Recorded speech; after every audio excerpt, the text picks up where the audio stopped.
نئی صبح پریزنٹس راہ ہدایت بائے مفتی صادق احمد۔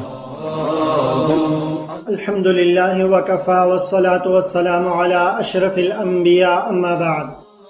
سامعین گرامی، سابقہ سیشن میں آپ سے وعدہ کیا تھا کہ اجتماعیت کو برقرار رکھنے میں سب سے بڑا کردار امیر، لیڈر اور قائد کی اطاعت کی ہوتی ہے۔ اس پر ہم گفتگو کریں گے۔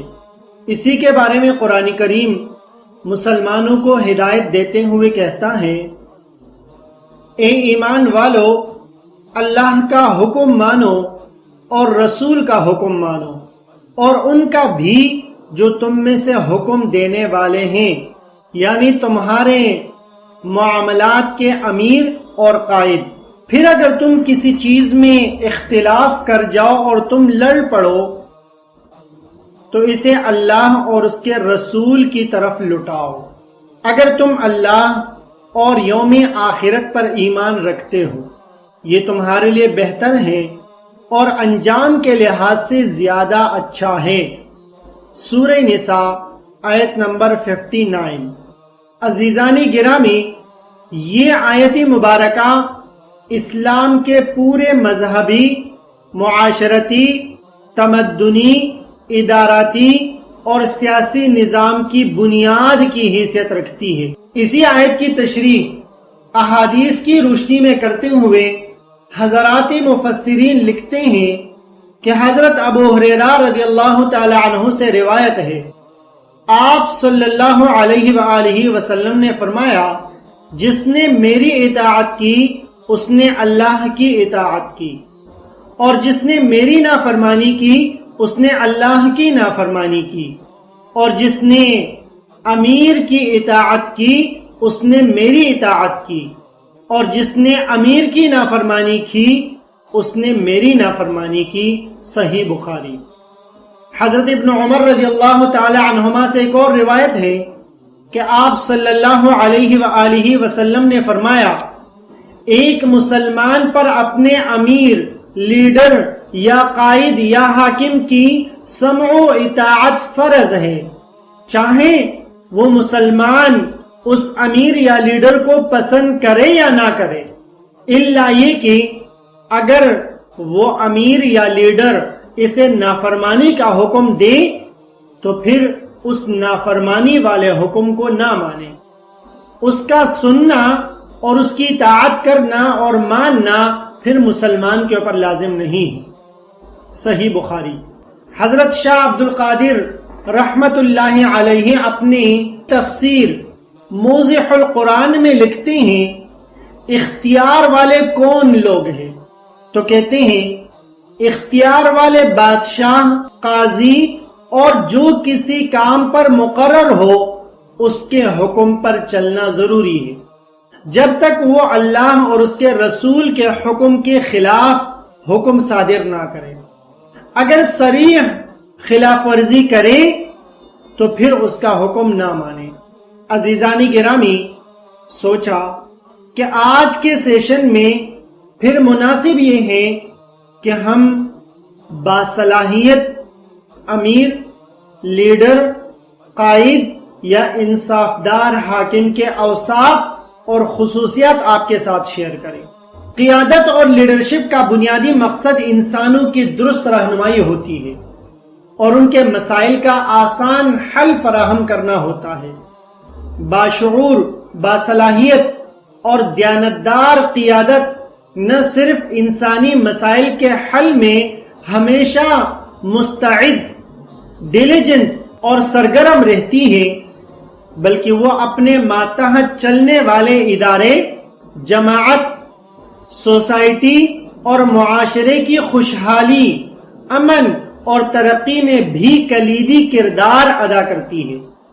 قیادت متعین مقاصد کے حصول کے لیے عوام کو اور اپنے ماتحتوں کو بلا زور و زبردستی، جبر و اکراہ کے ایک طے شدہ سمت اور ڈائریکشن پر گامزن کرنے کا نام ہے۔ عزیزانی گرامی، خلاصہ کلام یہ ہوا کہ تاثیر و کردار کے مجموعہ یعنی combination of influence and character کو قیادت کہتے ہیں، اور قائد سے مراد ایک ایسا شخص ہوتا ہے جب اسے کوئی ذمہ داری، عہدہ اور منصب دے دیا جائے تو وہ اسے اپنے منصب کے شایع نشان انجام دینے کی صلاحیت بھی رکھتا ہو۔ بلا شبہ قیادت ایک عظیم الشان اور جلیل القدر منصب ہے، لیکن اس کی عظمت و جلالت کی وجہ سے قیادت کے کسی بھی اصول پر اندھا دھند عمل نہیں کیا جا سکتا۔ قیادت کے اصول و قواعد، احکامات و نظریات کو قرآن و سنت کی کسوٹی پر پرکھا جائے اور پھر ان کو اپنے عمل میں لایا جائے۔ آئیے آج سے میں قرآن و حدیث کی روشنی میں قیادت کی خصوصیات اور اوصاف سے آپ کو روشناس کراتا ہوں۔ نمبر 1، اسلامی نظام میں اطاعت اور تابعداری کا اصل حقدار اللہ تبارک و تعالی ہے، جو کہ احکم الحاکمین اور بادشاہوں کا بادشاہ ہے۔ ایک مسلمان سب سے پہلے خدا کا بندہ ہوتا ہے، باقی جو کچھ بھی ہوتا ہے وہ اس کے بعد ہوتا ہے۔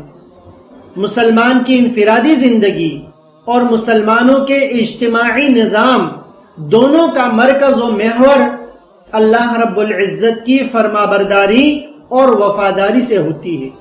سو مسلمان پر لازم ہے کہ دوسری اطاعتیں اور وفاداریاں صرف اس صورت میں قبول کی جائیں جو وہ خدا کی اطاعت اور وفاداری کے مدی مقابل نہ ہو، بلکہ اس کے تحت اور اس کی تابعداری میں وہ ساری وفاداریاں انجام پا رہی ہوں۔ ہر اس طاقت اور اطاعت کا قلادہ اور پاسداری توڑ کر پھینک دی جائے جو اس اصلی اور بنیادی اطاعت کا حریف اور کمپیٹیٹر بنے۔ یہی بات ہے جسے نبی کریم صلی اللہ علیہ وآلہ وسلم نے ان الفاظ میں بیان فرمایا لا طاعت لمخلوق فی معصیت الخالق، خالق کی نافرمانی میں کسی مخلوق کے لیے اطاعت کا حق نہیں ہے۔ معلوم ہوا کہ مضبوط لیڈر بھی وہی ہوگا جو خالق کائنات کا وفادار ہوگا اور کامل اخلاص کا مالک ہوگا۔ جس ادارے، تنظیم اور قوم کے قائد اور قوم دونوں اخلاص سے متصف ہو جاتے ہیں، اخلاص کے حامل ہو جاتے ہیں اور اللہ کی رضامندی ڈھونڈنے والے بن جاتے ہیں، تو ان کے قدموں تلے عظمت و رفعت اور کامیابیوں کے پرچم سرنگو ہو جاتے ہیں۔ ہر مرحلے پر کامیابی ان کے قدم چومتی ہے۔ نمبر 2، اسلامی نظام کی دوسری بنیادی خصوصیت، دوسری بنیاد سنت رسول صلی اللہ علیہ وآلہ وسلم کی اطاعت پر ہے، کیونکہ پہلی بات یہاں پر یہ ہے کہ آپ صلی اللہ علیہ وآلہ وسلم کی اطاعت بالذات مقصود نہیں ہے، بلکہ یہ بھی در حقیقت اللہ تبارک و تعالیٰ کی اطاعت کا واحد عملی شکل اور صورت ہے۔ دوسری بات یہ کہ رسول کی اطاعت اس لیے ضروری ہے کہ وہی ایک مستند اور قابل اعتماد ذریعہ ہوتا ہے جس سے ہم تک اللہ تبارک و تعالیٰ کے احکام اور فرامین پہنچتے ہیں۔ تیسری بات یہ کہ ہم اللہ کی اطاعت صرف اسی طریقہ سے کر سکتے ہیں کہ رسول کی اطاعت کریں، کیونکہ رسول اللہ صلی اللہ علیہ وآلہ وسلم کی پیروی سے منہ موڑنا خالق کائنات کے خلاف بغاوت ہے۔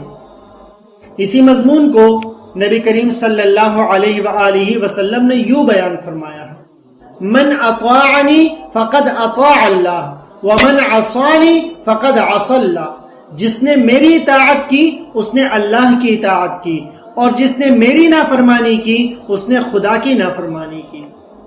ان تمام باتوں سے معلوم ہوا کہ کامل لیڈر اور حقیقی قائد کے لیے قرآن کریم اور احادیث مبارکہ کا علم رکھنا ضروری ہے، کیونکہ اسی علم میں انسانوں کی بھلائی، بہتری، ترقی استقامت، تزکیہ، پاکی، رشد و ہدایت، سعادت مندی اور نسلوں کا تحفظ موجود ہے۔ نمبر 2، علم سے ذہن اور دل روشن ہو جاتے ہیں، کیونکہ علم نور ہے اور یہ دلوں میں روشنی منتقل کرتا ہے۔ نمبر 3، اللہ تعالی نے آدم علیہ السلام کو اسی علم کے ذریعے فرشتوں پر برتری عطا فرمائی، اور آدم علیہ السلام کے سامنے فرشتوں سے سجدہ اسی علم کی بنا پر کروایا، تو قیامت تک اللہ تبارک و تعالیٰ کا یہی قانون ہے کہ جس کے پاس علم زیادہ ہوگا قیادت کا مستحق بھی وہی ہوگا۔ نمبر 4، قیادت کے تقاضوں میں علم و حکمت کو سب پر فوقیت حاصل ہے۔ نمبر 5، علم سے آدمی میں خیر و شر کی تمیز پیدا ہوتی ہے۔ قوتی تمیز کے فروغ دینے کے لیے قائد، لیڈر اور امیر میں عام افراد سے زیادہ علم کا ہونا ضروری۔ نمبر 6، علم انسان میں عدل اور توازن پیدا کرتا ہے، وہ کسی محاذ پر شکوک و شبہات کا شکار نہیں ہوتا، کیونکہ وہ پختہ علم کے بل بوتے پر فیصلے صادر کرتا ہے۔ نمبر 7، علم کی وجہ سے انسان میں اللہ کا خوف اور خشیت الہی پیدا ہوتی ہے، اسی وجہ سے وہ کبھی بھی اپنی خواہشات کے مطابق فیصلے صادر نہیں کرتا۔ سورہ فاطر میں اللہ تبارک و تعالیٰ فرماتے ہیں، یقیناً بندوں میں سے اللہ تعالی سے ڈرنے والے علم والے ہی ہوتے ہیں۔ سورہ فاطر آیت نمبر 28۔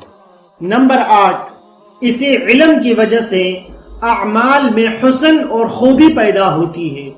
انسان کا عقیدہ، اخلاص اور سنت کی پیروی علم کے ذریعے سے ہی ممکن ہے۔ اللہ تبارک و تعالی ہمیں ان صفات پر عمل کرنے کی توفیق عطا فرمائے۔ السلام علیکم ورحمۃ اللہ وبرکاتہ۔